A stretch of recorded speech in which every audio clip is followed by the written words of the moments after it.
On episode 10 of Lancaster Connects, we're joined by Penny Talbert from Ephrata Public Library and Rob Reed from the Science Factory. We'll also have our local events rundown, our food truck alert, how you can help your local community, our pet of the week, a local history nugget, and a tip on how to sleep better, your chance to win one of two $25 gift cards to a local Lancaster restaurant. That's all coming up on episode 10 of Lancaster Connects. So how can you support the Lancaster community? That's what this show is all about.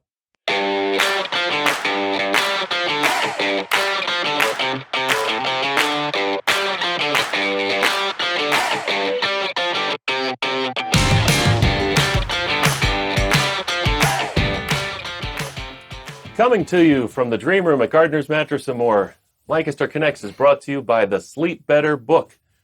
We'll mail you a free copy. Just go to gardnersmattressandmore.com/sleep-better. Sure. Well, I won't mail you this one because this one's all marked up and it says podcast copy on it. We'll mail you a fresh new one with maybe a little coupon to come in and extend your savings a little more on our great mattresses and sleep systems and all that stuff. Speaking of sleep, I didn't sleep that well this weekend. Why not? I was too busy. Too busy camping. Too busy thinking about all the moving parts of the weekend. Mother's Day. Yeah. It's a soccer game wedged in there to the middle of nowhere. Yeah, soccer is one of those sports I just don't understand. I can't get it. I don't know if it's that I don't want to get it. My youngest son loves it, but that's all that matters, you know? Yeah. But there's a ball and there's a goal. You have to get it into the goal. Yeah, and parents get really hype about their little kid getting the little business in the back. Oh, really? They get really, and meanwhile, like I'm a football wrestling guy, you know. Right. Not man underpants and like makeup like WWE, like collegiate wrestling. That wrestling. So getting the business is not a big deal for me, but apparently in soccer it can cause some drama. It's a physical sport though, right? Well, you'd think so. Did anybody get a red card? A parent almost did. Parent got a yellow card. That's awesome. I didn't know that could happen. Not really. Well, that's true. Yeah. Well, I guess it was technically a yellow card for the bench on behalf of the parent. Okay. But yeah, fun stuff. Well, busy is good. Fun stuff. You weren't here though. That's right. We have a great team. We have a great team that can run our store and represent us very well. So yeah. But speaking of a team that can do great things in the store, you've got a guess that we're going to tease this. There was a little moonlight serenade years ago. I've learned. We'll let Penny fill us in on that from about 17, 18 years ago. I'm not denying that it happened, but I have no recollection of it. But Penny remembers this. Apparently, it's traumatic. Hey, Penny. Hey. How are you? How you doing? Oh, and Penny's good. Thanks for joining us, Penny. Penny's from the Ephrata Public Library. We've got Rob Reed from the Science Factory. Welcome, Rob, to the show. We appreciate you being here, both of you. We've got a rundown of what's going on in and around Lancaster. I spent my first weekend, though, in May. I guess this was our first. Well, no, it wasn't our first full weekend. Well, it was our first full weekend ready to go camping, right? Like where we were like set up. So I got a new seasonal campsite, which means you kind of park your trailer and you just go. And that's like the whole battle with the family is, we just want to go. My son's traipse out. They got pillows and blankets and shoes. It's like, well, we have extra of that. Let's leave it there and go. So the family that owns the campground, the Wood family, they're into Ford cars. They got a bunch of antique cars sitting around. They've really actually got my juices flowing. I'd love to get, I don't think I got a photo of it, but they've got these old F-250 trucks, like from the 70s, which are just very cool looking trucks. Nice. And I'd like to get one. So maybe we'll see. You called this camping, but it's more glamping. Oh yeah, totally glamping. I mean, there's my cook station that I set up. I even built it so I don't have to hurt my back bending over the griddle because it's low. Right. I'm 6 foot. It's low. But yeah, we're set up. I have a nice new memory foam mattress in the camper, Very nice. which actually is taking some getting used to. Okay. We talk about Yeah. the break-in period. So I've only really spent 1 or 2 nights on it. Still getting used to it from my really wonderful latex mattress that we have at home. But such as it is, that's the camping trip. It was a lot of fun. That's awesome. And kids can ride the golf cart and have fun with that and go fishing. And Have you done the trail yet? The Appalachian Trail? not done the trail yet. Yep. That's cool. I found the entry though. I I found the entry to the trail. that's a start. It's just up the road from our site. So imagine that. It's right there. You got to do that. No excuses. I have to do it. Yep. Now. Yep. So later on this episode, we're going to talk about what's going on in and around Lancaster. We do have a photo contest update. We do have a quick tip on how to sleep better. Where the food trucks will be. I don't know if we're going to have that flashing logo that we requested. We should have the woo-woo horn. Yeah. What else do we have, Jeff? How you can help your neighbors by joining the Lancaster Connects community. This is very important to us, so we'll talk about that. Our Pet of the Week segment, Kermit the Dog, not to be confused with his cousin Kermit the Frog. Hi-ho. Look, if you've got your spouse at home, right? I've got a work spouse, and I learned something new about, I learned something new every day. The singing and now the Kermit noise, that was pretty good. Yep. That was pretty good. So, the funny thing about the Kermit noise is apparently when I raised my voice and so during basketball, I was announcing the players' names. I was like we 6 and 7-year-old boys. We I know announce exactly them. where this is going. So I raised my voice, and apparently I sound like Kermit the Frog when I get loud. Well, at That's any my Kermit rate, voice. you can get all of our hijinks on our podcast show. Remember, this show is also available as a podcast. You can find the links at lancasterconnects.com. Please like and share this video. Leave a comment. Tell a friend about this show. We would greatly appreciate that. There on the screen, you can see the various podcast icons. So it might remind you, oh, yeah, I listened to that one. Search up Lancaster Connects in that one. We'll get you square. So let's bring on our guests.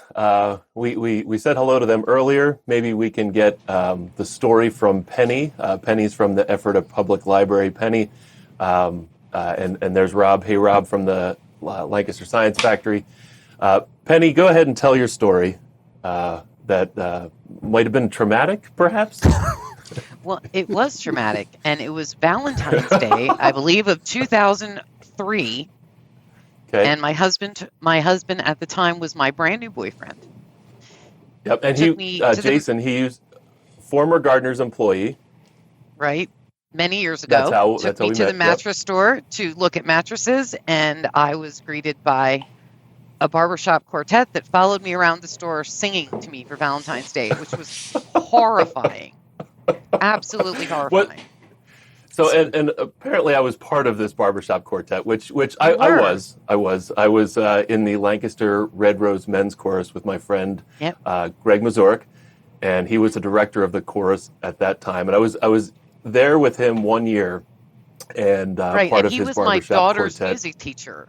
Yes, that's right. So- that's right. So I knew there's him from so there. many. So yeah, you guys followed me around the store as I ran behind mattresses to hide from the humiliation, because there were a lot of other people in the store at the time who had no idea why I was being followed by men singing love songs to me. So, was there more? So songs. So there was more than one song. It was about 20 minutes. Yeah, it was horrifying. So Rob, poor Rob. Welcome, Rob. You're kind of coming into this conversation like I am. Like this is totally new, some strange information. Yes. So Rob, Rob, do you sing, by the way? No, God, no. Yeah, I mean, I do in my car alone with the radio up, so I don't even hear myself. But I'm known for a couple of rock concerts every now and then, but certainly not in public view, not even in front of my family.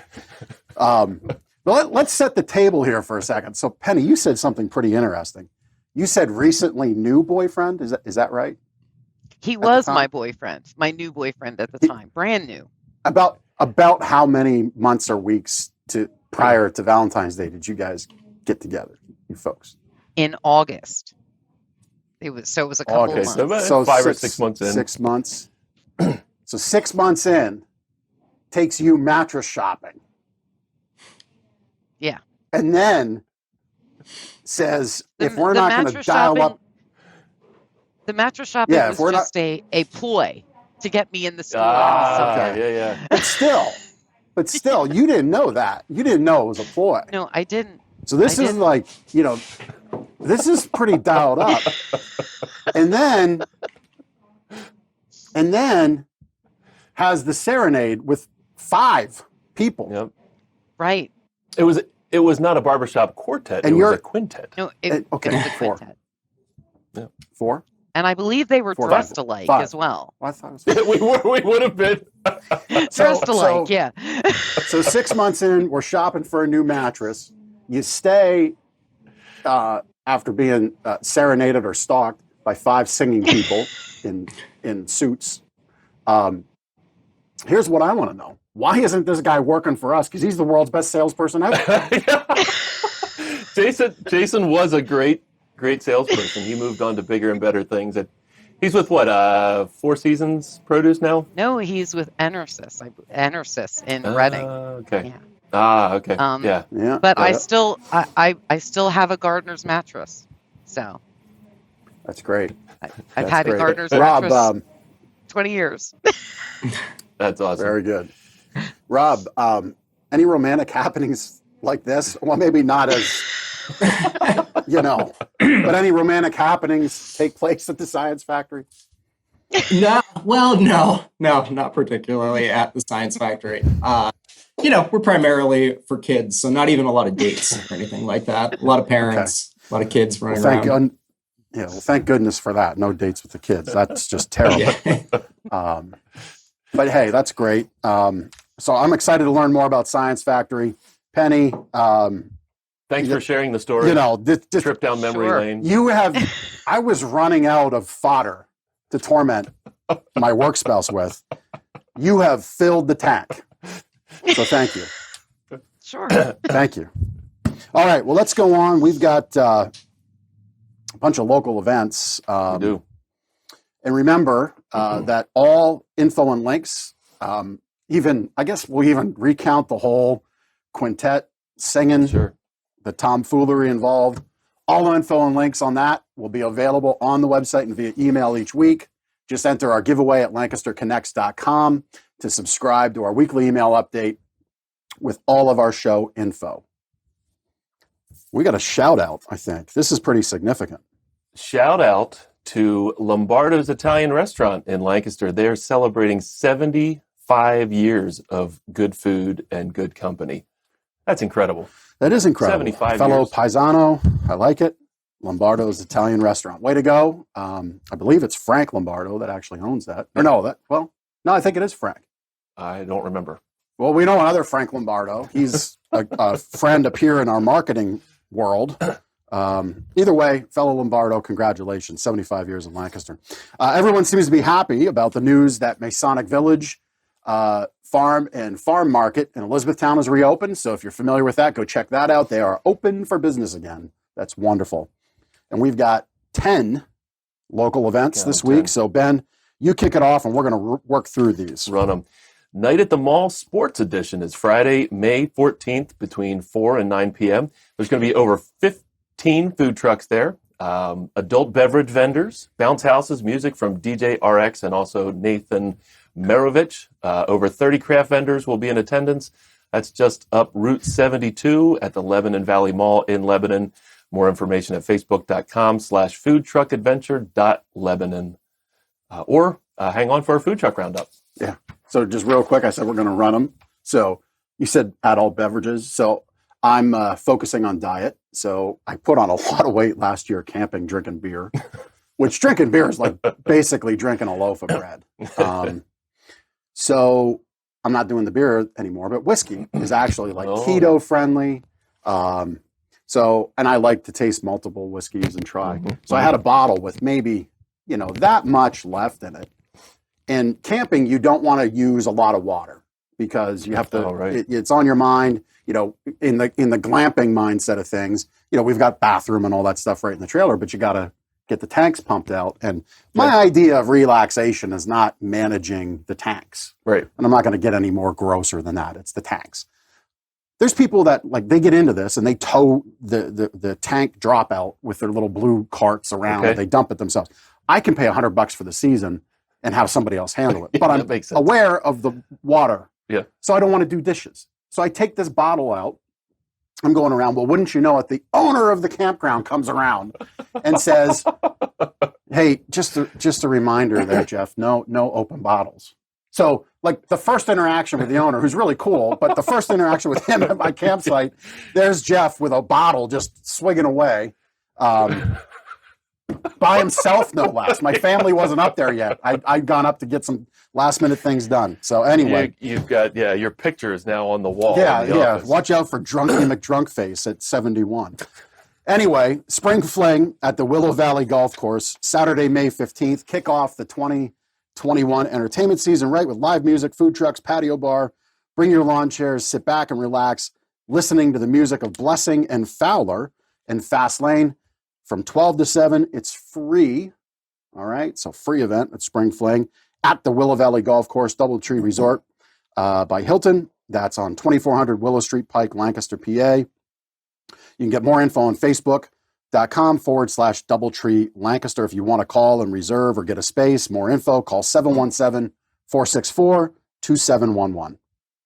From May 13th to May 15th, the Ephrata Public Library is partnering with PressedPlate for a fundraiser benefiting the Ephrata Community Garden. I bet Penny has something to do with that. She might be able to talk about that. Don't miss this opportunity to give to the community and receive something delicious in return. Make a donation to the garden and get a gift card from the Pressed Plate. More info at Ephrata Public and at the Pressed Plate on Facebook. Jake Joyce Band at the Beer Garden at Phantom Power. Phantom Power has a regular spot here. It seems like they do a lot of cool events. May 14th, 6 o'clock. Enjoy an evening of Americana-infused rock and roll with the Jake Joyce Band, Phantom Power, 121 Frederick Street, Millersville. There's a car, truck, and bike show and run. I've got 3 of those. Three I got a car, I got a truck, and I got a bike. and legs to run. I got bad legs. My mama said I had magic legs. So it's the first ever fundraiser for Team Jennifer Cahill Charities. It is Saturday, May 15th from 8 a.m. on. They got food trucks, raffles, classic cars, trucks and bikes, raffles, auctions, live music, 3 different bands, easily amused buckskin whiskey. That's up your alley, maybe. Mm-hmm. Dirt Road Redemption, plus a DJ, craft fair. Again, 8 a.m. to about probably 1:30 p.m. It's a free car show, which begins at 10 a.m. It looks like $10 for the day, maybe to do everything. Kids under 12 are free. It's at the Reinhold Fire Company, which is 138 West Main Street in Reinholds. You can get more information at facebook.com/Team Jennifer Cahill Charities. I always chuckle at the under 12 free in my family. Right. Because my kid, he eats like an adult. Right. He's now as tall as me, Aiden. Oh, is he really? He is as tall as me, and he's 13. Oh, man. So anyway, May 15th, 11 to 3, come out to Charlie's Crusaders Rescue Meet and Greet. Charlie's Crusaders is a volunteer nonprofit organization dedicated to rescuing dogs who are abandoned, homeless, or neglected and have been passed on by time and again, living months, even sometimes years in a shelter, which is just terrible. You guys listening, if you're our fans, know near and dear to my heart, and by extension, Ben, we have a fondness for shelter dogs. Representatives from the group will have adoptable animals available for you to meet, as well as items available for sale to benefit their rescue, located at that fish place, that pet place, 237 Centerville Road, Lancaster, PA. Live on the Rooftop, featuring Hal Train, is May 15th between 6 and 8 o'clock. Hal Train is a rowdy, unbridled, altogether good time that will leave the soles of your feet singing a tune of their own. Free for ages 21 and over, and that's at Telus 360, which is at 24 East King Street in Lancaster. I was so interested in that one. I was looking right at the notes. I think you looked at me for some feedback, but I didn't have it. Sorry to leave you hanging. Come out and support the Warwick Band Program by attending the first ever Warwick Band's Food and Truck Fest at Lidditz Springs Park, Sunday, May 16th, 11 to 3. More than 15 food trucks and vendors are on that site, Lidditz Springs Park, 24 North Broad Street, Lidditz, PA. More info at Warwick Bands on Facebook. And real quick, I know, Ben, you were music major, music guy. Were you in the band? So interesting fact about that, I did my student teaching for music at Warwick School and was involved with their band and their marching band. That's, again, 20-some-ish years ago. Yeah, and I know specifically the last year or so, the school bands have really kind of, they've kind of had to get ready and then stop and get ready again and stop due to COVID. And they're kind of like that unseen part of scholastic programs and extracurriculars that got really shafted. I know personally my oldest boy, his girlfriend at the time, I watched her prepare, and it was sad to see. So if you can go out and support them, I'm sure they would love it. These kids put in a lot of work, a lot of effort. Maybe it's not exactly your thing, but look, you get to get outside. It's centrally located. Go check it out. CASA's 11th annual Heroes Gala and Benefit. Okay, CASA is court-appointed special advocate who are volunteers who stand up for abused and neglected children. Tables are on sale now for their September 11th fundraising event. This year's theme is 80s prom. All right. I think everybody's kind of hearkening back to the 80s. I like it. So find your most tubular outfit and get ready for a righteous party. Right on. A radical dude. Located at the Lancaster Marriott at Penn Square, 25 South Queen Street, Lancaster, PA. More info at casalancaster.org. Can you imagine the hair? I can imagine that. Listen, there's two artists out right now that you think I wouldn't listen to. Okay. The Weeknd. Okay, yeah. That was in my head that you were going to say that. Seriously? It was. It was. Work styles. The only reason I know them is from the Super Bowl. Okay. Him. Whatever. Yep. And Dua Lipa. And they both have songs. I don't know. They both have songs that kind of sound like the 80s. Okay. And I like it. Anyway, you got the wrap up on the events. The Ephrata Public Library, which will lead into our guest, Penny. They have daily events at the Ephrata Public Library. Our guest, Penny, will tell us all about them. Of course, you can get more info at ephratapubliclibrary.org. Yep. And again, I know we ran through a lot there for you, gave you a lot of dates, a lot of contact information. Don't worry, don't stress. Lancaster Connects is here to help you connect to the community. So all info, all links available on the website and via email each week. Just enter our giveaway at lancasterconnects.com to subscribe to our weekly email update with all of our show info. Remember, this show is available as a podcast, and you can find all of those podcast links at lancasterconnects.com. And we'd greatly appreciate it. Please don't forget, like and share this video, leave a comment, and tell a friend about this show. Guests, any of those events sound good to you? Well, of course. Yeah. They all sound great. Which one?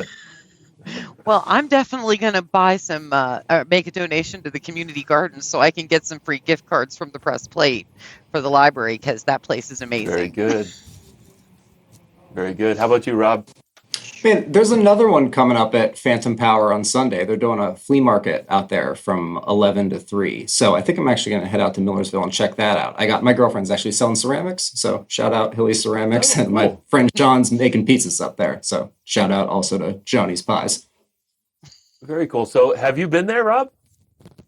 You know what? That was the last concert I saw. I went in person, last early March. I saw their first show out there, and it was awesome. I mean, it was an old movie theater, so that was cool to see too. Like how it slopes down. You can tell that it used to be an old theater. So it's awesome. I really feel for them to have opened right before the pandemic and still getting through and doing stuff outdoors. Wish them all the best. It's really in an awesome space. That's great. That's great. Yeah, I've not been, but I'd like to. It's cool. Thanks for sharing that. Yeah, and thanks for the flea market update. Maybe we'll try to get that in our show notes if we can for this episode. So I'm going to let Ben and Penny kind of wrap here because I'm just still in awe of what transpired. And Penny, a little bit about me as a single bachelor. Ephrata was my stomping grounds. I had an apartment in the Royer Building on South Main Street. I might have been known once or twice to walk home from the AmVets down the street. So, but the Ephrata Public Library, when I worked in construction right after high school, was right across the street from Gooding, Simpson, and Macus Roofing. I did like copper work and historical restoration, hung off of cranes, which was fun. That was fun times. But yeah, so I saw, and I think that was about the time when the building was greatly expanded. I think. So yeah, the building used to be, it was a very small library down on Fulton Street, and was the one that's on the hill now has been there since the 90s. Yeah. So. Yeah. Very good. All right. Well. Yeah, we don't need to bring up any more embarrassing stories or traumatic experiences, Penny. Oh, I will. Make notes. Tell us more about you and your history with the library and what the library is there to do, the Ephrata Public Library. Well, I feel like I've been with the library forever. I will be celebrating my 20th year with the library in February. So it's been a while. This is our first week that we are fully open again since the shutdown last year. So that's awesome. Our doors are open to our regular hours. We're open Monday through Thursday, 10 a.m. to 8 p.m. and Saturday from 9 to 1. Right now, our passport service is open 6 days a week. So if you are planning on taking a trip anywhere, make your appointment to get your passport now, because there is a wait to get an appointment. And, we're starting in-person programming as well as still doing some virtual programming. We've got a home delivery service that we've been expanding. We're also continuing with contactless locker service for folks that just aren't quite ready to come into the building yet and look for books. We'll pick them out for you, and you can pick them up in our lockers. So we are we're rip-roaring ready for summer reading. We can't wait to welcome everyone back into our building and help everyone catch up on what turned out to be a one-year summer slide as far as reading goes for kids. So we really want to make sure that we are providing all the resources that we possibly can as far as regular basic literacy goes.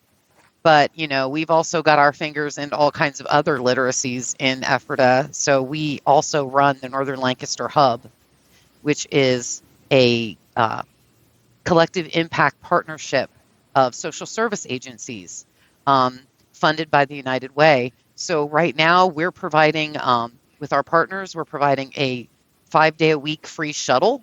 So if you need a ride around town, you can just jump on the shuttle for free.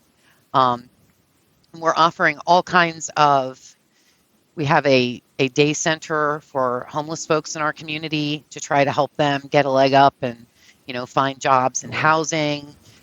We're running the community garden. So this year we're hoping to provide at least 1,500 pounds of produce to our food bank. So that's it. We're in our 3rd year of the community garden, and that has become really successful. And this year we've kind of expanded it a little bit more by adding an indoor lettuce tower in the library lobby, which is, it's really cool looking. It looks like a spaceship with plants growing out of it, and it's about 6 foot tall. It's a hydroponic vegetable garden. Right. There it is.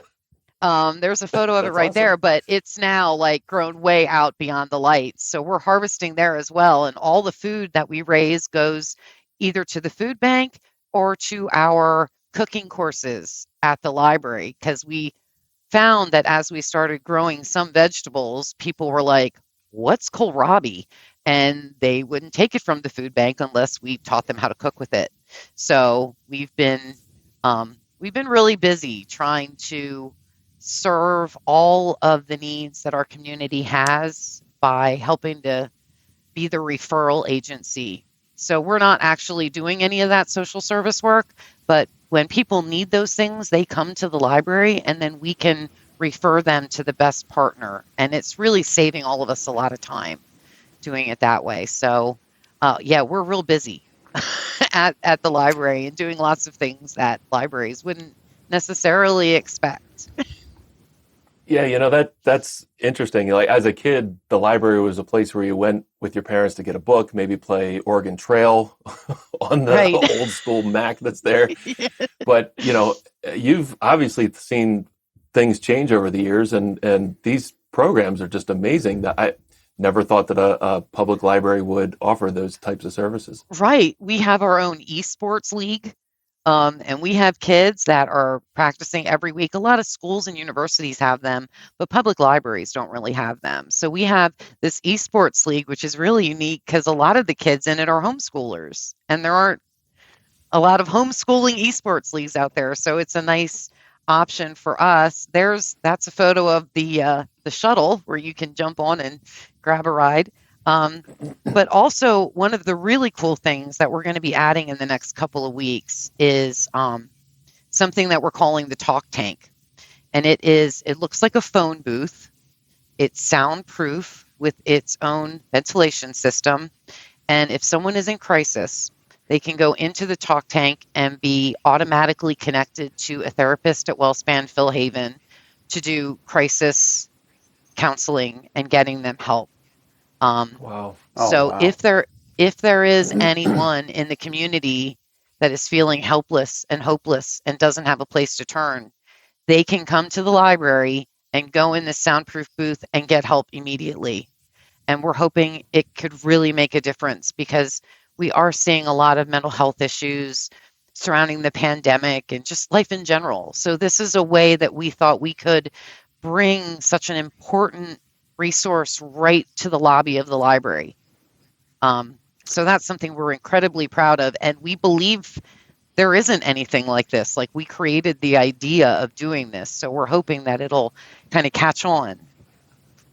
That is very, very cool sad that it exists, but tremendous kudos to you and the team there at the library to come up with that. It's interesting because, like I said, I was living in the area when the library was built, when it was planned. And I think generally, if I had to sum up the sentiment at the time, it was skepticism. People didn't really kind of get the vision of it. Right. But boy, 25, 27 years later, holy cow. And the garden, am I correct? That's right there on the property. Is that right? So we have like a small teaching garden on the property, and then the big community garden is across the street at the Haller property. So people within Ephrata they can also rent spots in the community garden and donate some of their produce that they grow as well. So the whole idea is, we need to all support each other, and we need to surround people who are having problems with all the resources and the solutions that they need. But it can't just be one person. We have to do this together as a community in order to make that real change long lasting. And in reality, all of these things are literacies that that libraries in Pennsylvania teach. We talk about financial literacy and health literacy and civic and social literacy. Libraries aren't just about books, and I think this is a great way to illustrate that. So how are you doing right now coming out of COVID? What are some of the things that you're doing and offering to the community? Yeah, right? Yeah, it's been rough. And I'll tell you, one of the reasons it's been rough is because a lot of people think that libraries are taxpayer funded, that they're 100% taxpayer funded, and that's just not the case. So in my case, we have to raise about 65 or 70% of our budget, which is about $1 million. So it's a lot of money that we have to raise. For Ephrata, a big chunk of that came from income from the passport office, which has been closed because they weren't issuing passports. So it has been a struggle. We've been lucky that we were able to get a PPP loan and get some grants from CARES money that was out there. But we need to be really careful and thoughtful about how we move forward to make sure that we continue to have enough funding to keep these great projects that we've been working on. So it's been rough with COVID, but I know that the people in the Ephrata community use this library so heavily, and they value it. So I'm sure we're going to find a solution. Yeah, that's interesting here. I'm not ashamed to admit it. I'm one of those folks that thought public libraries were fully funded. No. Shame on me. So no, not at all. We'll address that a little later in the show, I think. But so the esports thing kind of piqued my interest because my youngest son is both of them play computer games like crazy. But and we try to limit that. That's why we're doing the camping, to get family together outdoors and unplug, right? But a lot of folks, I think, especially like maybe my grandparents and my parents, they kind of look down at the computer game stuff. But I mean, the reality is computers are here to stay. It's very much a part of our society anymore. Very much a part of any career. I mean, if you have a plumber come to your home and they're working for any kind of sizable company, like Holler isn't necessarily plumbing, although they do plumbing. I think they're more HVAC focused. Their techs are coming. They've got a tablet. They're having to punch through and update the job orders, order the parts, all this stuff. So computers are very much a part. But talk about the esports league. What like some people might not even understand what that is. Well, basically, these kids, it's not just that they get together and play video games. They actually run their team. So they design their uniforms. They take care of their marketing. They have all kinds of kind of business background things that they have to do for their team.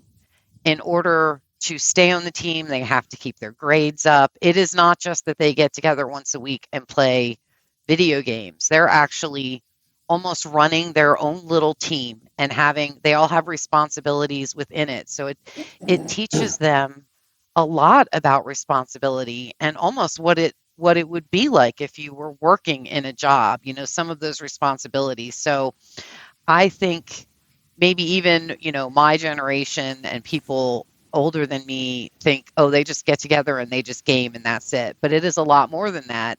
And I could not believe how much money people can make that are doing esports professionally. It's unbelievable. It's millions of dollars, right? Yeah, like it's the top crazy tier, amounts of money. Crazy amounts of money.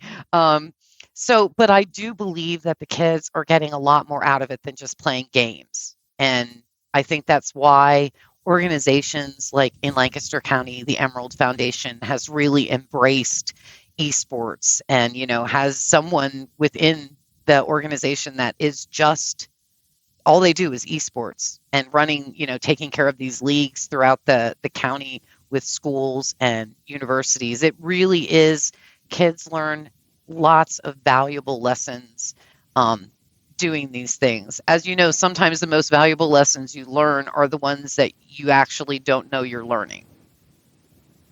Sure. So, how many kids participate in that? Well, I think it depends. We went through a lot of recruiting issues at the beginning. I think right now we have like 9 kids that are faithful, and we're recruiting some more right now because we are like a community organization. The school district has one, and so we're still getting our team, a full team together, and when they win, I hear about it because it doesn't happen often. But I'm so happy when they're starting to win finally, because I think we went like a year without any wins at all. You gotta start somewhere.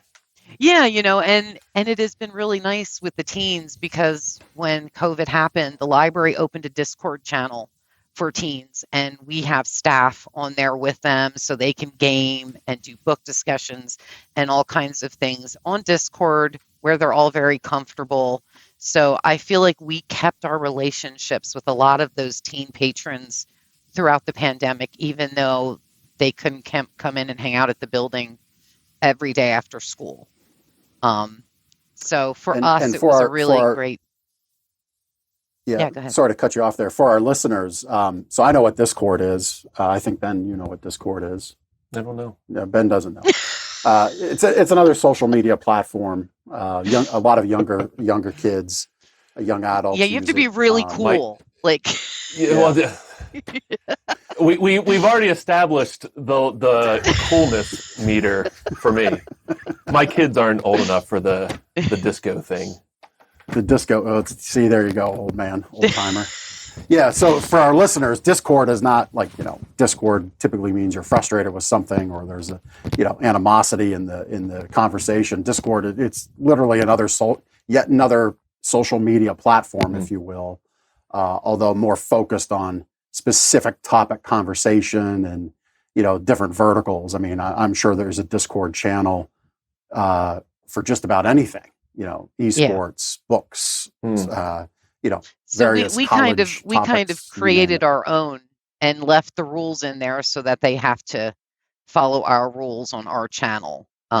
Sure. Because gotta keep an eye on that stuff.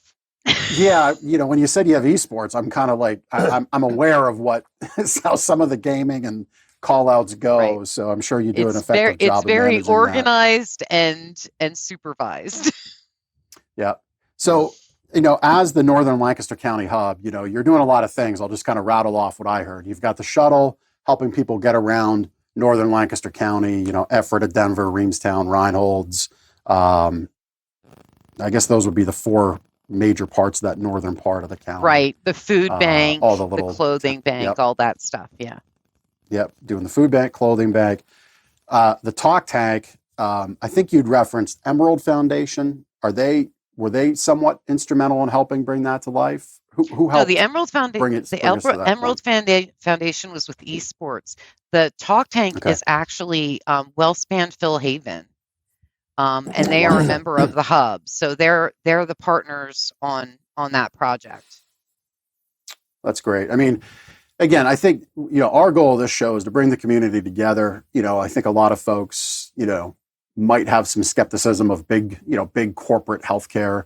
Well, here's a shining example, right in our community where they help to fund something that a lot of people right now, and maybe even people that wouldn't think could be mentally taxed, mentally stressed out, anxious.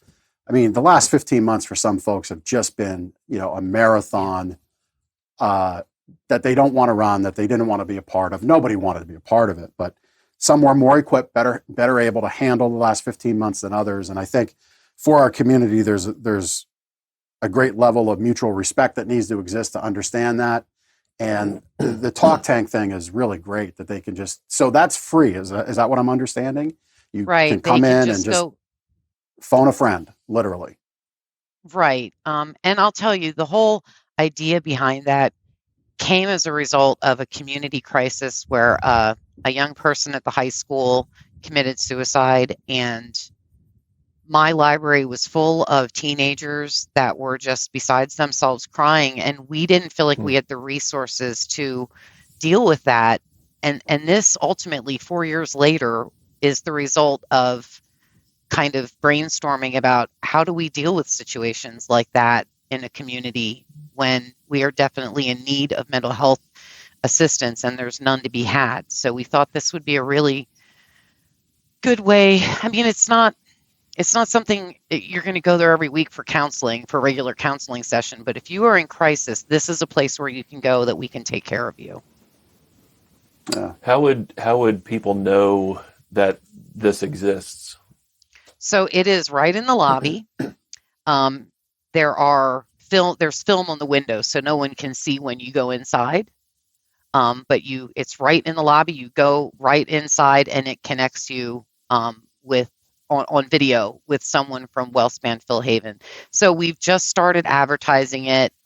We'll be promoting it within the community. But I have learned over the years that things like this, the people that need them, find them.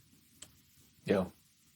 There's enough people in the community that know, there's enough people that know it's there. And when the opportunity is needed, there's someone there to refer them. So we're hoping that word of mouth works for this. Yeah. Well, part of what we do with the show is we clip out, your interview. We'll clip out Rob's interview, clip out some other fun stuff and hijinks. But all jokes aside, what we'll do, production team, we've got a production team. They're really great. Get Super Serial, Simon and Billy. We'll just make a mental note here. Let's really make sure we clip this out specifically about the talk tank, and we'll throw some ad dollars behind it on Facebook to help spread the word as well, and get that out for sure. Yeah, I think this stuff is really important for our community. It is. My oldest son had in his high school just a couple weeks back, I guess 3 weeks ago, one of his peers committed suicide as well. And I'm looking at a Snapchat, and you'd think here's a very happy, well-adjusted child, and just not the case. So, at any rate, kudos to you, the public library. As we wrap up our time with you, what can the community do to support Ephrata Public Library?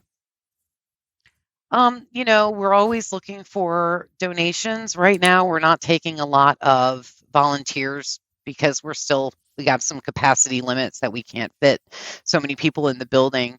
But, use your public library. Get to find out what resources are there, because there are so many things that I think people spend money for that they wouldn't have to. They can download books for free from the library. They can stream movies from the library with their card for free. They can learn new languages from the library. So get to know what resources are offered. There is literally something there for everyone if you just look. And if you can't find it, give me a call and I'll find it for you. There you go. Well, I kind of alluded to this a little earlier. Again, I readily admit I felt public library funded. So what we're going to do every week, we do a little donation to charities that come on, organizations. So we're going to donate $125 as well to Ephrata Public Library. Okay, kind of do a little kickoff of generosity here through our channel, Lancaster Connects. So we'll do that. We're happy to do it. Thanks for all the great stuff you do. We're going to roll into some of the next parts of the show. Rob, we're going to get you on here momentarily. Poor Rob is like, he got tossed in the last minute. He's wondering what in the world he got himself into. But Rob's got some great stuff from the Science Factory. So Rob will be with you just in a moment here. And then we're going to highlight some food trucks, all right? So maybe you can start to think about food trucks, Rob and Penny, and we'll get your feedback there. But on our photo contest, we haven't gotten traction with our photo contest. That's all right. We do a lot of things here that, sometimes we hit home runs, sometimes we hit singles, sometimes we strike out. We're going to put photo contest back on the on deck circle. How was that for baseball? Yeah, I love it. Ben's a big baseball guy. Yep. We haven't gotten traction though with the photo contest. We had some really great ones. I believe those were from Mike Acanero. Those first two, and we had one from Sarah Reynolds. There's Sarah's photo. So we're going to give a pillow to both of them. That was the prize. We're just going to give a custom-made, custom-fit pillow to the both of them. Mike and Sarah, we'll follow up with you directly, and we'll put that on the back burner for now. And we're just happy that we get to have guests. And there's my photo of. That's actually the smart aleck Amish kid. That's him. That gives me a headache every time I come. But anyway. Oh, Eli. Yeah. At any rate, we'll give them the pillows and that's that. All right. You've got a sleep better tip. I do. So from the Sleep Better book, all right, this is on page 24. Poor sleep equals risk for increased blood sugar levels. And really, this causes a chain reaction. Lack of proper sleep can affect your blood glucose control and vice versa. Blood glucose can control and affect your sleep, and it is a vicious cycle if it's out of whack. Diabetes can cause severe health complications, kidney failure, heart disease, amputations, blindness, cardiovascular disease, and nerve damage. So, we talked a little bit about the sleep triangle. You've got diet, you've got exercise, and you've got sleep. And right now, obviously, with COVID as a thing out there, you can help boost your natural immune system by sleeping better. And we're really here to help with that. Right now, we've actually got really great savings events coming up with Memorial Day right around the corner. The vendors roll that out about now. So there's no reason to wait till Memorial Day weekend. Please spend time with your family. Come see us sooner than later. As a little side note on sooner than later, as a consumer, you're probably aware of all the price constraints that are going on out there. Supply chain is all upside down. We're a no pressure, no hassle type of environment. Tons of reviews to that effect. But what I will tell you unequivocally is, we are at a point where week over week, our prices are changing. And for us to deliver the same experience and level of service, keep the great staff that we have, sometimes prices do need to go up. So if now's the time for a bed, if you've been thinking about it, it's a good time to visit. I wouldn't wait. I wouldn't put it off. Literally, if we give you a quote, we're going to tell you it's good for 10 days, 10 working days, because things are really crazy right now. And we're trying to absorb as much of that as we can. But we have not been immune to any of the pricing constraints and, logistical issues that have come along with the last 15 months. So it's not quite lumber pricing. It's not quite, actually, I took a pphoto of a gold truck this morning on the way here. Oh, yeah. You know what a gold truck is? It's a pile truck of full lumber. of lumber. Yeah. At any rate, if now's the time, we'd love to help you. And you can start that journey by getting our book. You get your free copy of Sleep Better from Gardner's Mattress and More. We'll mail you a free copy. You just go to gardnersmattressandmore.com/sleep-better. Takes you right to the page. Fill out your information. We'll actually mail you a fresh, non-marked up, nice and clean copy for yourself. And you get to, we'll put a coupon in there, save on double deals. We'll be able to help you out and help you wake up happy and sleep better. That segment was expertly done, Jeff. Well, I like to think of myself as that. It's not quite singing, but hey,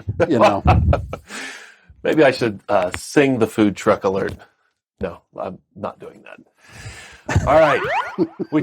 There it is. Yes. Well, there's the woo-woo horn. Yeah, but it's not a food. There should be a flashing food truck. Yeah, we drive our guys nuts. That's pretty cool, though. We'll take it. All right. We'll take it. We talked about this earlier. The Night at the Mall Sports Edition, Friday, May 14th from 4 to 9 p.m. Food trucks Scubo Dough, Which Way sandwiches, savory funnel cakes, Lancaster cupcake, dough head waffles, smoke and stuff BBQ, barbecue for those that don't know, Annie Ann's pretzels, Uncle Paul's stuffed pretzels, Philadelphia hoagie, Blazin' Jay's, the Chubby Unicorn, Bricker's French fries, Italian Job food truck, Next Level Pizza, cakes and sweets by Linda, plus Bouchette Vineyards, Fetish Brewing Company, and Firehouse Winery. They'll all be serving drinks.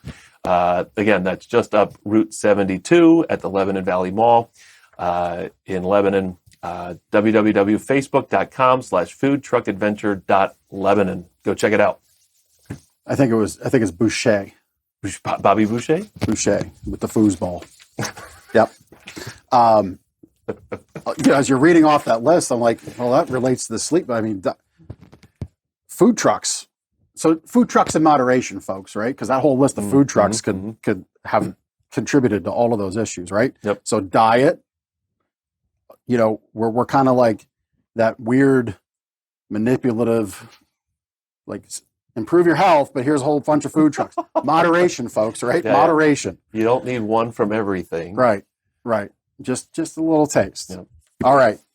Spring Fling at Willow Valley Golf Course, Saturday, May 15th. Kick off the 2021 entertainment season right with live music, food, trucks, and a patio bar. Bring your lawn chair, sit back and relax, listening to the music of Blessing and Fowler and Fast Lane. It's at Willow Valley Golf Course, Doubletree Resort, and Willow Street, 12 to 7 there on Saturday the 15th. And you can get more at facebook.com/Willow Val Golf.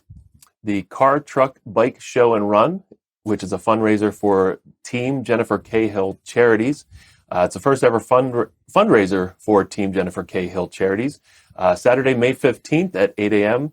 And onwards, there's food trucks, raffles, classic cars, trucks, and bikes, live music. Some of the food trucks are Holy Smoked Meats, Fink's Fries, Annie Ann's, Easy Eats, and Java Mama. The food trucks start at 8 a.m. Car show begins at 10 a.m. I think it's $10 for the day to get in. Kids under 12 are free, and that's at the Reinhold's Fire Company at 138 West Main Street in Reinholds. And you can get more information at facebook.com/Team Jennifer Cahill Charities. Go give them your support. And we mentioned this with the Warwick Bands event. So go see the band, support those kids with their endeavors and passions. That would be, I'm sure, appreciated.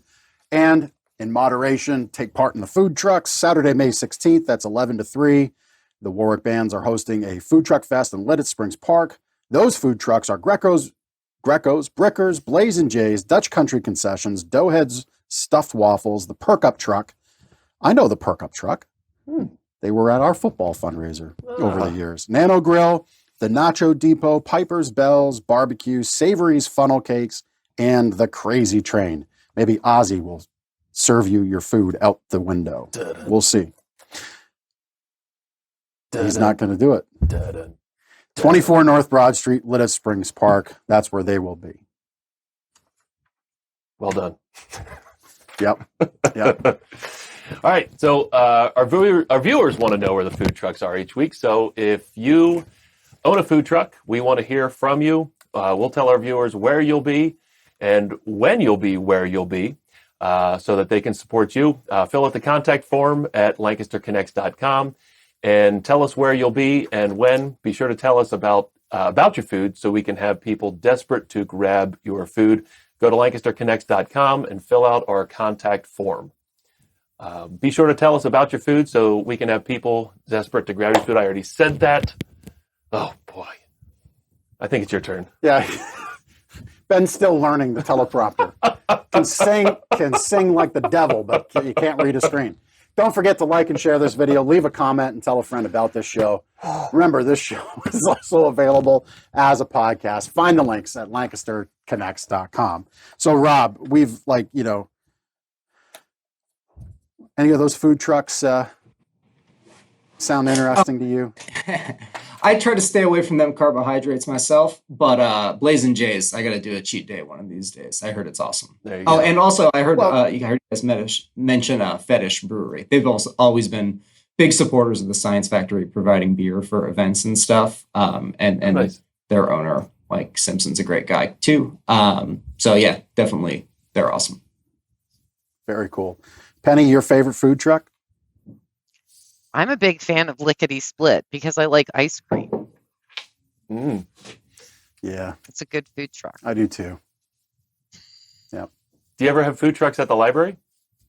We do. And we also have food trucks at Ephrata Brewfest, which the library helps to run. Cool. And also concerts by the creek. We run that as well. And that we also have food trucks. So yeah, I have a need every once in a while for them. All right. Well, keep us informed as to when those events are and what you've got going on. We'll definitely share them on here. Yeah. All right, Rob, stay tuned. I got one history nugget, and then we're bringing you on to talk about the Science Factory. But I think when you said Fetish Brewing Company donates beer, they don't give it to the kids. Oh, yeah. No. Okay, very good. No, for Just want to make sure.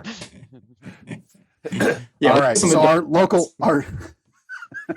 our local history nugget, provided by a friend of the show, Benton Weber, who is a liaison for the Lancaster Township Historical Commission.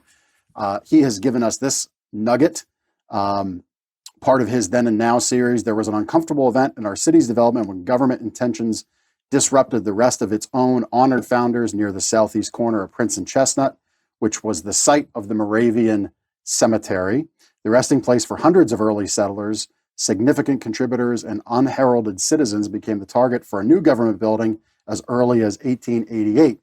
It took nearly 2 decades for all the decisions to be made and the courts to agree, but the bodies that were interned there were eventually removed from that cemetery and placed in another cemetery, Greenwood Cemetery.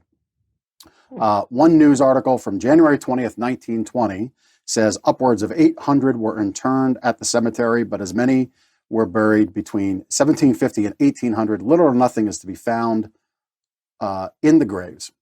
Of the total number, no fewer than 554 of those were children under 12 years of age. Now looking at the photos, it looks like it's a parking lot. So our history is pretty interesting here in the county. Thanks to Benton Weber on that. You know, when I go up to the campsite, I drive by where our campsite's in Northern Berks at the Appalachian Trail, so we can enjoy that part of the area, region. we pass on 222 North, we pass a little stone shed. Well, it would be a shed by today's standards, but probably was a house back then. And I think it's just, I look at it every time and I think of all that transpired there. And thankfully, it's still standing, and it looks like it's going to make the road construction, so that's good. Little chunk of history stacked up there. But nowadays, we've got science, technology. Rob, you're going to have to help me out with the E is in STEM. Sure, engineering. But, there we go, engineering and mathematics. I tried to do a nice little transition, and as Ben has problems with teleprompters, I try to do a little smoother transition. I have problems beyond teleprompters, but that is one of them. So, how was the Science Factory founded? And let us know and tell us about STEM. Sure. So, Science Factory was founded in 2008. Our founder, Jim Bunting, was a community volunteer. He struggled with traditional schooling growing up and went to a science center in Florida, actually, once in the early 2000s, and was just like, this is something I wish I had when I was a kid to help me understand all these scientific concepts in a hands-on, interactive way, especially for kids that sort of struggle with, book learning. I did pretty good in just regular school, but I know so many kids just hate it. And then you sit there and you have to learn things to standards. So what we really try to do is integrated STEM learning, not really separating out the science from the engineering or the math, but all these things together. So our organization was founded right here in downtown Lancaster, PA in 2008. And we've been growing slowly but surely for the past 13 years. We actually did a major expansion at the beginning of 2019. We grew our space by about 30% on the inside. We added a second classroom, our makerspace, which you could see in that last picture there. That's actually the Sky Bridge that's coming hopefully next year or the year after. But we do a lot. And also, as mentioned, we're a nonprofit. Just like Penny, about half of our income comes from paid revenue, paid admissions, and about half of it comes from fundraised dollars, from grants, from individual donations. And all of those things go towards making us accessible to everybody in the community. I won't go through every single access program, but I can tell you there's a lot. For anything where there's a paid component, we also offer scholarships. So for our summer camps coming up, we've got 20 weeks of hands-on summer STEM camps. We do have need-based scholarships available for every single one of those. So, if you're a family that, couldn't afford to send your kid to camp, you absolutely can still come for free to the Science Factory. Another thing that the Ephrata Public Library offers is you can go there or to any public library in Lancaster County and borrow a free family pass to the Science Factory. We are free to the public. Oh, go ahead. I said, wow, that's great. Yeah, we have about 1,400 people come every year through the Public Library Pass program. So it's super popular. A lot of libraries have wait lists for them. And I know a lot of local museums do stuff like that. So if you've never checked that out and you're looking for something to do with your family, that's something else you can do at your libraries. We're free to everyone on the first Friday of the month from 5 to 8. Low income families, if you have an EBT SNAP card, you can show that at the front door and get free admission for yourself and up to 5 guests. We are free for all schools in the school district of Lancaster. They can come on free field trips here. We also provide free transportation for them. We're free to all youth serving nonprofits in Lancaster County. So Boys and Girls Club, YWCA, YMCA, if any of those organizations want to come here on field trips, they can always come for free. We do free pre-K programs 4 times a month here at the Science Factory. We have a coding club for girls aged 8 to 13. That's heavily subsidized, but we do have need-based scholarships available for people that still can't afford the fee for that as well. Yeah, Rob, so the various scholarships, how would a family, how would a parent go about getting that? What's the process there? Sure.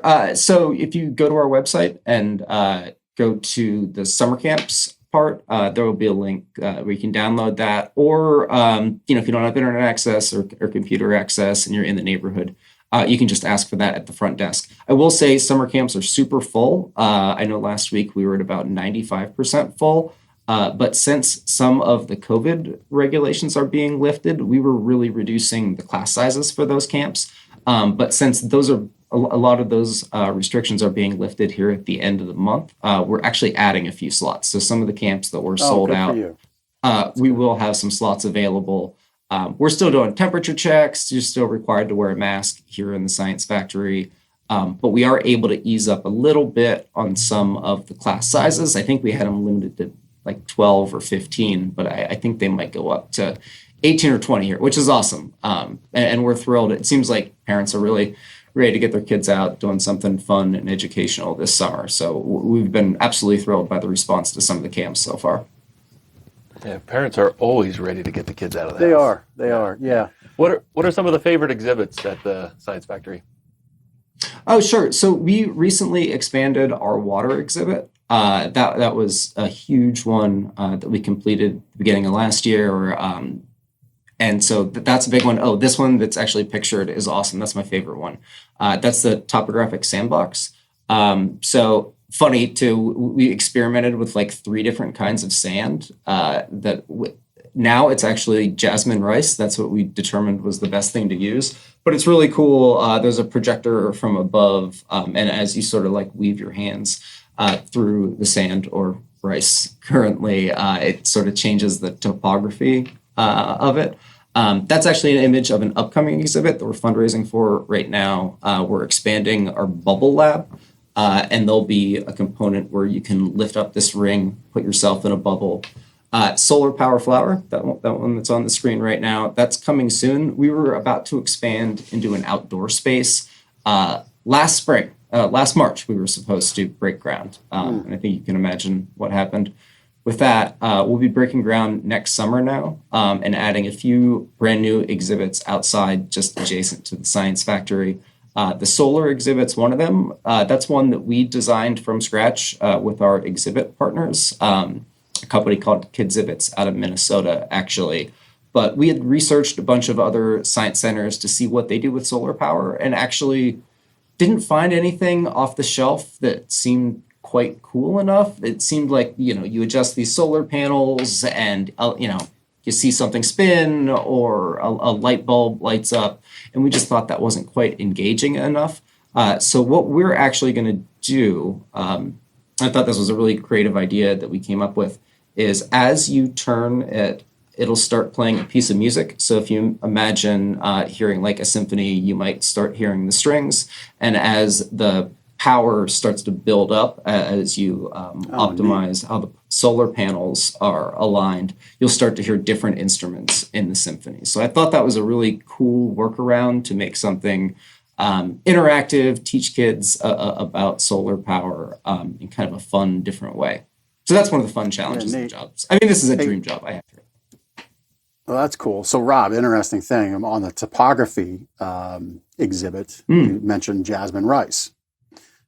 So imagine this, the bigger gregarious guy is going to relate your jasmine rice to the jasmine rice I use when I make hibachi rice on my camp griddle. Jasmine rice is the best rice for that. Oh, neat.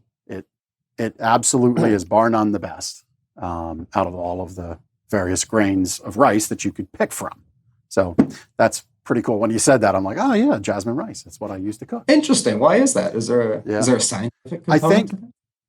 Well, yeah. So, yes, you could be an exhibit. Yeah. I am an exhibit for sure. I believe what it comes down to. So the real trick with making hibachi rice is to kind of cook it right from its regular state, and then throw it in the refrigerator uncovered for ideally about 10, maybe 12 hours. And you get that moisture then out of it. Because if you cook it with the moisture in, it just turns to mush. So if you go to like a hibachi restaurant, you'll see they bring it out on a plate. Very likely that rice was spread out like on a cookie sheet or other flat device. in a refrigerator to dry out in advance. And then they put the heat on it and put the flavoring in it, things like that. So I guess I'll share my other tip to make it sound really good, to make it taste really good. And that's to use sesame oil. Yeah. Just smells amazing. So it tastes even better. So at any rate, so we talked about how it was founded. We talked about some of the exhibits. In 2020, obviously, you had to pivot. We understand your annual fundraising event had to go virtual. What are the future plans for that event? Sure. So in the past, we had an in-person gala, like, most things that you guys would be familiar with. So it's 21 plus here at the Science Factory in the past. And we would typically invite about 8 different local restaurants to come in and do a sampling of food. We would ask them to do some kind of scientific theme to it. Obviously, doing that last October wasn't an option with the pandemic. So we did a big pivot and we did a virtual science trivia event through Zoom. We actually found a trivia host from Pittsburgh that had been doing these Zoom trivia events that were really awesome. I played a couple and we reached out and said, hey, would you consider doing a science-themed one for us? And it was awesome. It was hugely successful. We had more people participate in that than we normally would at our in-person event. We had about 300 people play. We actually had to cut off registrations because we could only handle 50 breakout rooms for teams in Zoom. Wow. So we had even people on the wait list, which is totally unheard of for our fundraiser. We also raised just about as much money as we normally would through the in-person fundraiser. So this year with our gala, we're kind of combining the two things. So we are doing in-person science trivia here coming up in October for our gala. We'll have tickets on sale in the next month or two. We wanted to be more accessible than our fundraiser has been in the past. So we are lowering the ticket price. I don't know exactly what it's going to be yet, but I think it's going to be $25 or $30. We are going to partner with our neighbors, Frisco's Peruvian Chicken. They're awesome. They're going to do all the food. Sounds awesome. That'll be included. Lancaster Homebrewers have been partners of ours. They've done some beer tasting events here. They're going to provide about, at least 10 different beers for sampling during the event. And the idea of still doing it with the science trivia is if there's another COVID peak, we can pretty easily pivot back to the virtual event again. Yeah, very smart. But for now, we're planning on Thursday, October 21st in person here at the Science Factory. Science trivia, get your team together. Let's do it. Lots of prizes. It's going to be fun. Nice. Great. So, you mentioned making the fundraiser a little more accessible with the ticket price. Mm-hmm. One thing we talk about often here through the show, because again, this whole show is about connecting the community. I want you to talk in a second about volunteer opportunities. So if still going to a fundraiser, spending that money to go is not there, but you would go for the time, maybe you can connect with Science Factory by volunteering. So, Rob, are there any ways for people to volunteer? Oh, yeah, absolutely. So before the pandemic, we're a really small team here. We have just 6 full-time staff members right now at the Science Factory. And before the pandemic, we were assisted by over 200 volunteers. And that would be people out on the floor during field trips, helping kids interpret the science behind some of the exhibits, help during our summer camps. We're super reliant on volunteers for the summer camps, for all of our programs. If you're a woman involved in coding, we are always in need of volunteers for our Girls Code Club. Honestly, volunteers really make our Science Center possible.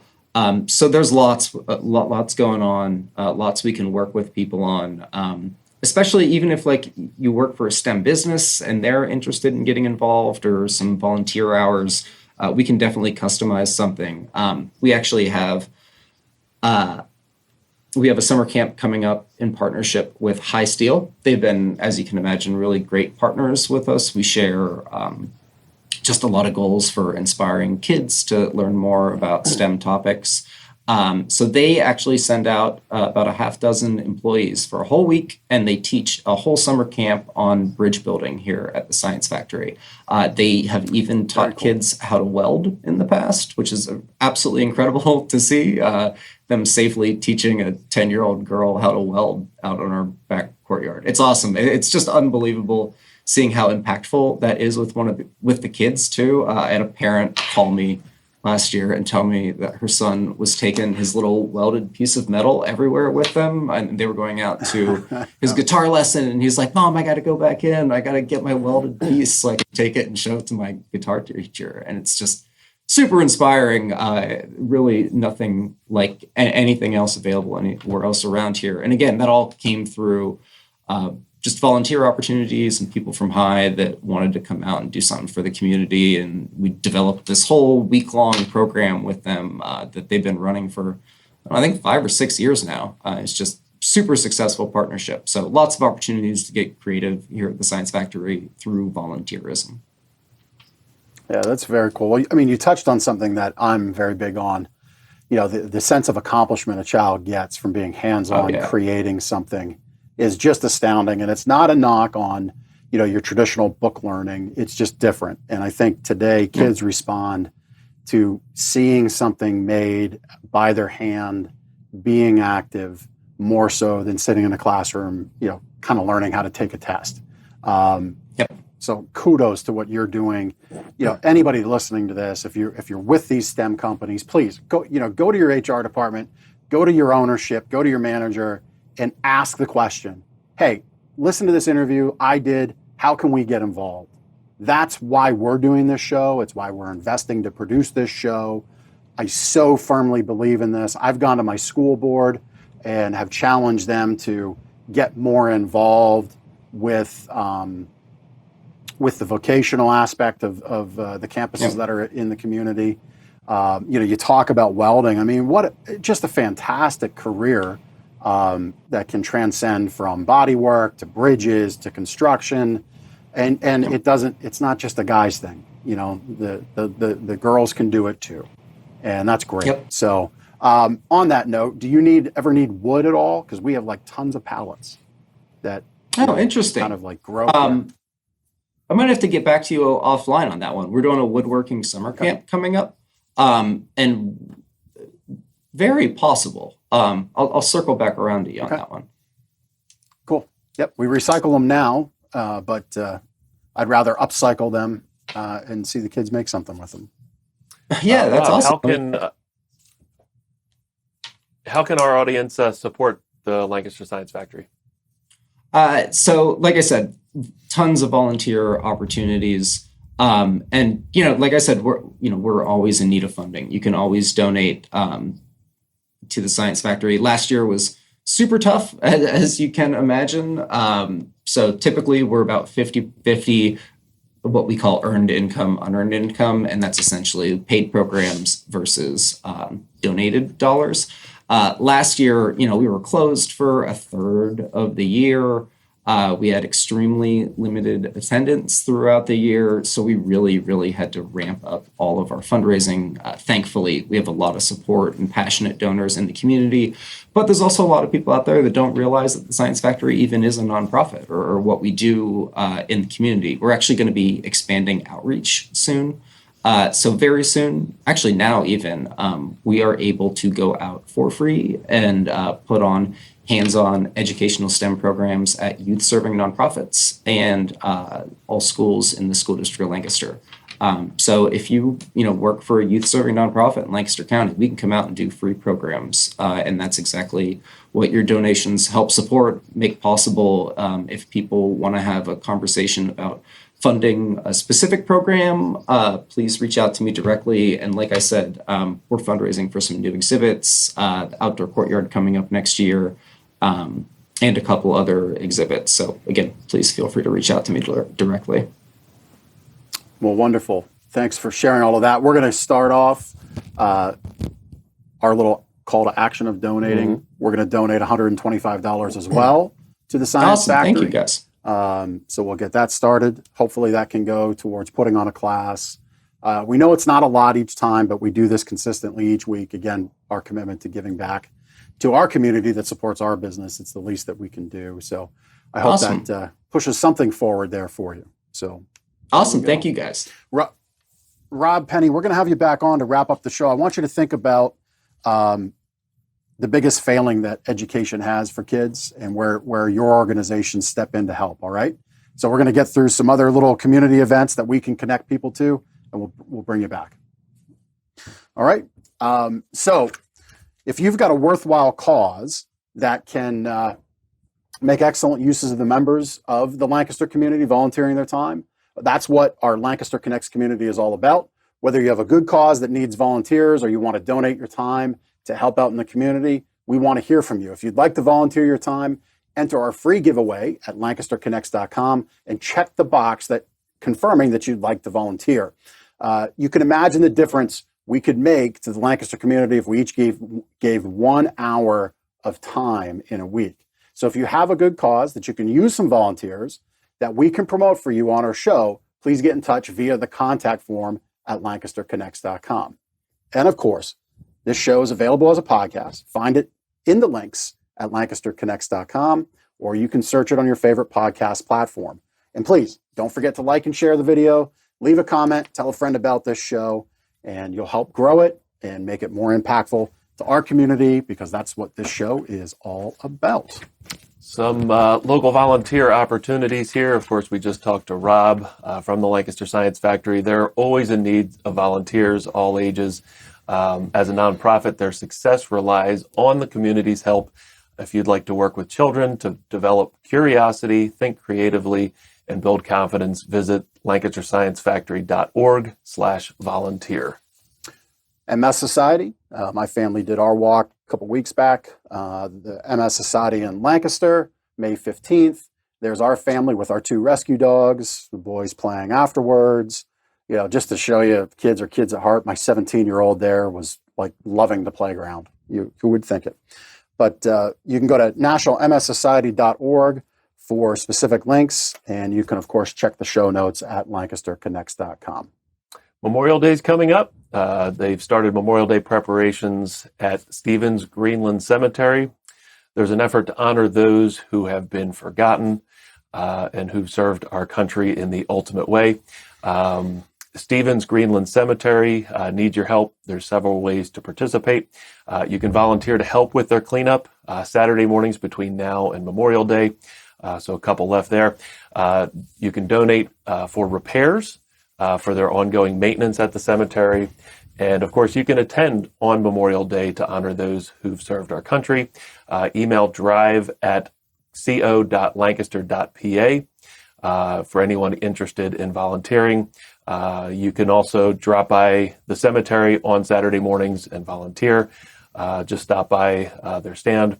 Or if you want to volunteer again, the email address is drive@co.lancaster.pa.us. And again, the information is always available in our show notes on the website at lancasterconnects.com. And thanks again to Benton Weber, who supplied our history nugget. He supplied this information about the cemetery to us. Seems like Benton is a man about the Lancaster community, enjoying the history, bringing the history forth, and current things. So, Benton, kudos to you. Appreciate you. We'd love to make a connection in person with you someday. We'll get that done. All right. We've talked about Team Jennifer Cahill charities. So we told you about the car, truck, bike, and show and run.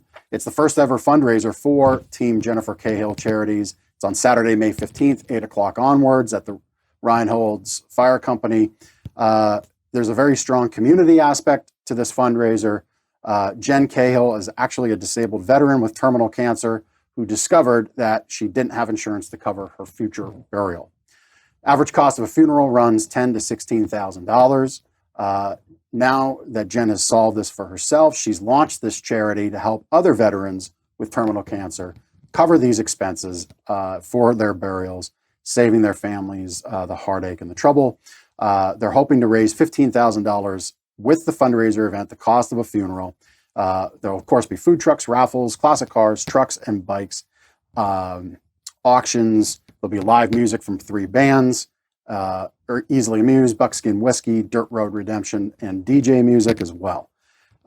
Craft fair is also happening. 8 to 1:30 begins the craft fair. The car show begins at 10 o'clock. It's $10 for admission. Kids under 12 are free. And again, that's at Reinhold's Fire Company, 138 West Main Street in Reinhold's. Facebook.com/Team Jennifer Cahill Charities. There's a couple other ways that you might be able to help. The charity is new. Okay, so they need someone with social media marketing experience to volunteer their time to help the charity. I'm sure that would go a long way for them. They would also like help from someone with fundraising experience. And finally, Jen's husband, Michael, is spearheading the nonprofit. He's new to the world of charity, nonprofits, and fundraising. So maybe if you're a CPA and you've been down this road and you've got some time, you could reach out and connect with them to help with that effort. This is the classic, this is the story brought to life of when we talk about you donating that hour of time. So many people spearhead these things. They create a charity, they create a mission and a cause. It's time. Time to execute is almost as important as the money, because all the money in the world doesn't execute the mission of the charity. So if you're that person that can do social media marketing, that could help with fundraising, or could help with setting up the structure, connect with Mike, even if it's just to offer some encouragement and support. I mean, obviously, this is a rough time for him, for his wife. You can reach out to them, 717-371-3035 between 12 and 6 daily. And you can email execdirectortjcc@gmail.com. Again, execdirectortjcc@gmail.com. All these links, all this information will be in the show notes that we send out and on the podcast episode. I'm glad we're able to share stories and opportunities like that. Yeah, yes, for sure. I wish we didn't, but I'm glad we are. Yep. Last but not least, Leeds, Lancaster's Economic Action for Downtown Success. They'll be having their next bank basket hanging in downtown Lancaster on Saturday, May 15th. They are looking for volunteers. Starts at 8:30 on Saturday morning until about 11 a.m. or noon.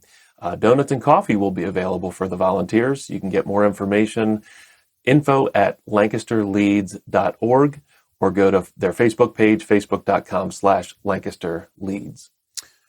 And once again, if you have a good cause that we can promote, or you need people to volunteer their time, we'll put that word out for you on our show. Please get in touch with us via the contact form at lancasterconnects.com. This show is, of course, available as a podcast. Find the links at lancasterconnects.com. And don't forget, help us out. Please like and share this video. Subscribe on whatever channel you're listening this to on this podcast. Leave a comment. Tell a friend about the show. And we'd love to be able to show up right there on your phone when the episodes hit every week. So thanks for sharing, because sharing is caring. Wonderful. So we got a pet of the week. Kermit the Frog. We do. Kermit the dog. Can you imagine if we had a frog guy like Kermit's, that? See, so our production team is great. They've really taken over a lot of this show because our business is very busy, helping people wake up happy. Again, the month of May is a great time to buy a mattress. It's actually Better Sleep Month. Every day, though, for us is Sleep Better here at Gardeners, right? Because we wrote the book. We'll send you the book for free. Go to our website. We'll mail it to you. So actually, this is the first time that I've seen Kermit. I love the PD dogs. So from the Little Rascals, the little eye patch PD dogs, they're just awesome. I mean, like, I love my dogs, but you know, PD dog, and he's got the little nose thing, looks like a little heart. I love it.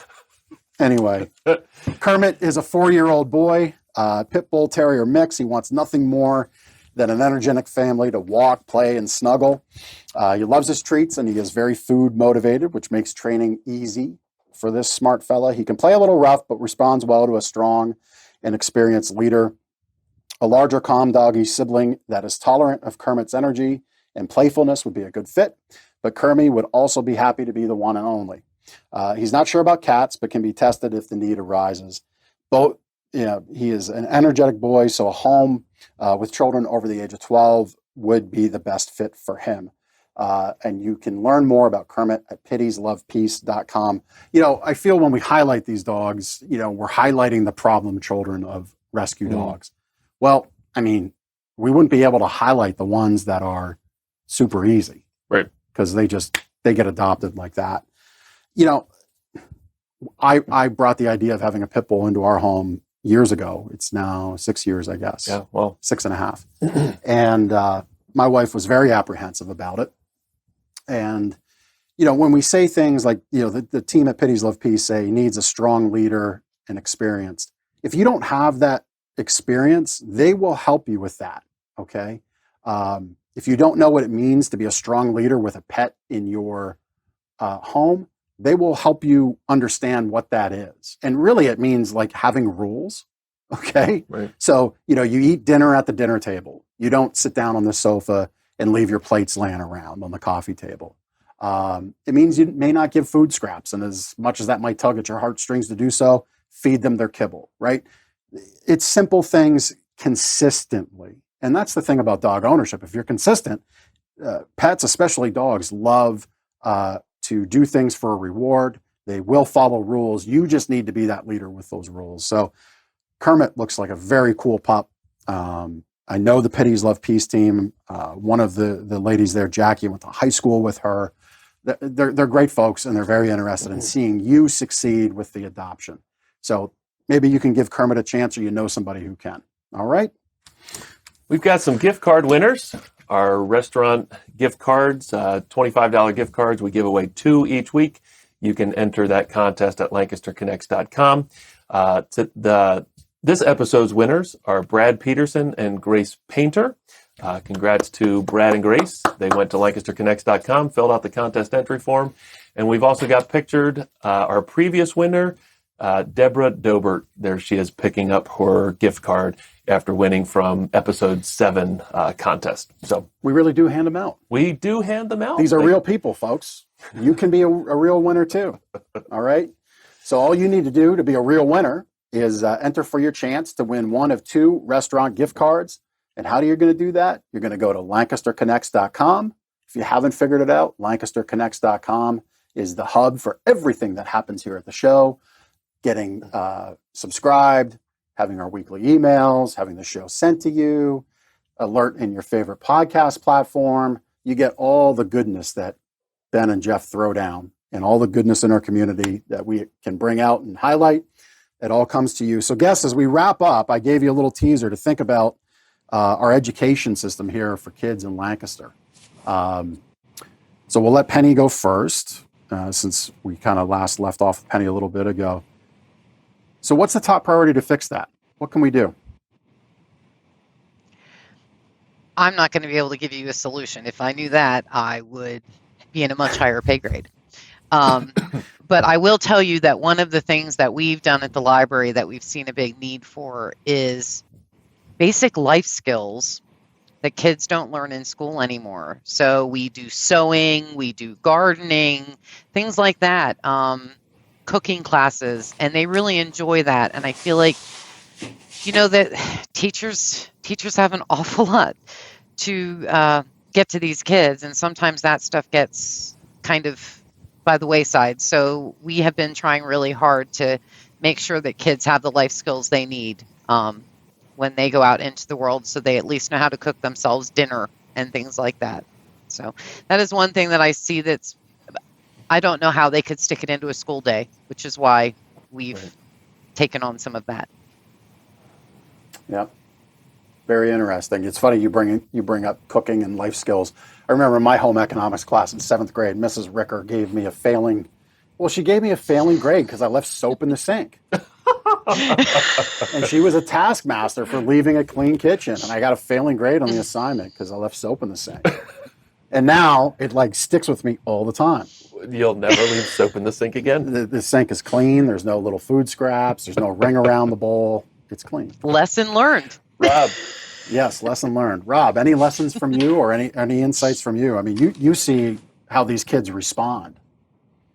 Yeah, I mean, this is another 2-hour conversation to talk about fixing kids' education. But I think one thing that we do well and one thing that's really helpful is integrating different topics. So math itself can be really scary and intimidating to kids. But when you are sort of sneaking that in to a project, I feel like kids kind of realize like, oh, wait, there's a real world application to this. So when we're doing 3D printing classes, kids are so excited to do 3D printing and make their little figurine or pencil topper or whatever it is that they're doing, but they're having to calculate dimensions and volume, and it's just inherent in the learning. When I took woodshop in high school and I wanted to build a skateboard ramp, all of a sudden I'm like, geometry is going to be helpful for this. I do need to figure out, a radius or, how that, impacts the transition on something like that. We always deal with STEM versus STEAM. So, do you put the A in there for art? And again, we always find that, that's sort of inherent in there. If you're, again, like taking a woodworking class here, there's artistry involved in that. We have a video game design summer camp. And yes, there's a lot of tech in there. But there's also a lot of creativity and artwork and inspiring that in kids. And I think, like I said, integrating different topics and not siloing everything like, oh no, this is where science ends and this is where math begins. Like it all really works together. So integrated project-based learning, I think is just a great way to, that's how life is. That, my job, I'm using a million different topics from school all together, all at once. So, I don't know. I hope that helps. Yeah. Yeah, for sure. I mean, when you added the A in there, where my mind went with it, as you defined art, and it's funny, our production team typed this a note. So our production team and we're now mind melding, which is scary because it's transatlantic, but and here in the States too, because one of them's in England, one of them's in North Carolina. The wonders of virtual work, right? But when you added art in there, to me the equation is STEM equals A. STEM equals art. Because the product, whatever it is, can be beautiful. It is the creation process, which is, I've said to Ben, the thing I love to do is create. Now, I co-own a mattress store, but we create a lot of fun things and we do a lot of neat things that an average small business maybe doesn't do. I'm going to leave it with that because I think, I think together as a conversation, that's where we arrived. I mean, it really can be beautiful and we can help our local children. Our children are our society's really, truly greatest treasure because they're going to be the folks that take care of us when we all get older. So we want them to be successful. We want them to be happy. We want them to carry on a legacy. And if we're not invested in them, we're not really going to go anywhere. So yeah, STEM equals art. I love it. I really like the thought there, Rob. Appreciate what you're doing. Penny, really appreciate what you're doing. Thanks for sharing your embarrassing story. Wasn't mine. It was your embarrassing story. Well, okay. Yeah. Frightening for you, embarrassing for me. Rob, I'll make sure that Ben gets you a song, okay? Oh, yeah. All right. Hey, thanks so much for hanging in here with us. We appreciate it. Great episode. Have a great rest of the week. Thank you, guys. Take care. Thanks.